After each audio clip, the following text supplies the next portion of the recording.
Congratulations 10K सबस्क्रायबर्ससाठी. आम्ही तुझ्यासाठी एक सरप्राईज बनवला आहे.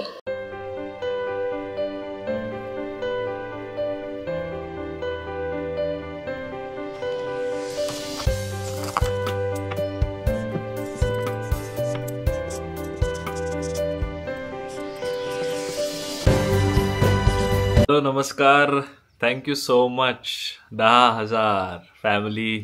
तुम्ही जे मला प्रेम दाखवतायत त्याच्यासाठी माझ्याकडे शब्द नाही आहे व्यक्त करायला. आणि जसा माझा चॅनलचा बायो सांगतो की entertain, inform, motivate with a slight tadka of spirituality, ते मी करत राहणार आहे. आणि बाय द वे, हा के सेलिब्रेट करायला आपण चाललोय 2 व्यक्तींकडे ज्यांच्यामुळे हे झालं नसतं. चला त्यांना भेटवतो. आणि हा एक अजून लॉ ऑफ अट्रॅक्शनचा किस्सा आहे, त्याच्याने मला आठवला. मी तो तुम्हाला लॉ ऑफ अट्रॅक्शनचा एक किस्सा पण सांगतो. जर मध्ये बिलीफ असेल तर LOA टाईप करा कमेंट्स मध्ये.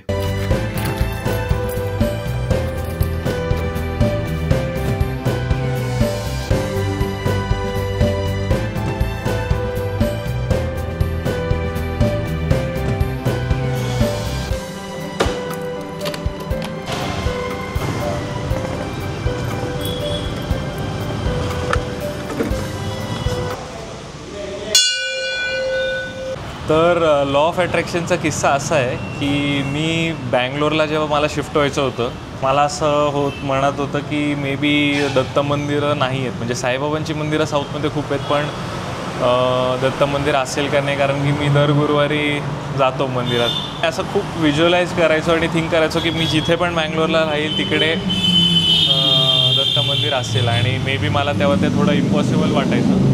टू माय सरप्राईज, मी जिथे फ्लॅट बुक केला त्याच्या जस्ट वॉकिंग डिस्टन्सवर दत्त मंदिर, म्हणजे ॲक्च्युली साईबाबांचं आत, म्हणजे मंदिराच्या आवारात आत आहे, आणि बजरंगबलीचं आहे, आणि गणपतीचं आहे, आणि बाहेर काचेत त्यांनी दत्ताची मूर्ती स्थापन केली आहे. सो मला असं वाटतं की law of attraction 100% it works.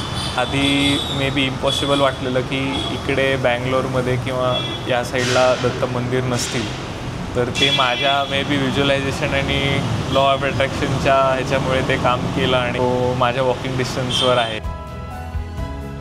Thank you for 100K again. But obvious आहे की ईश्वर कृपेशिवाय तर ते पॉसिबल नाही आहे. तर ते 2 व्यक्ती मला जे भेटवायचे होते ते हे आहेत.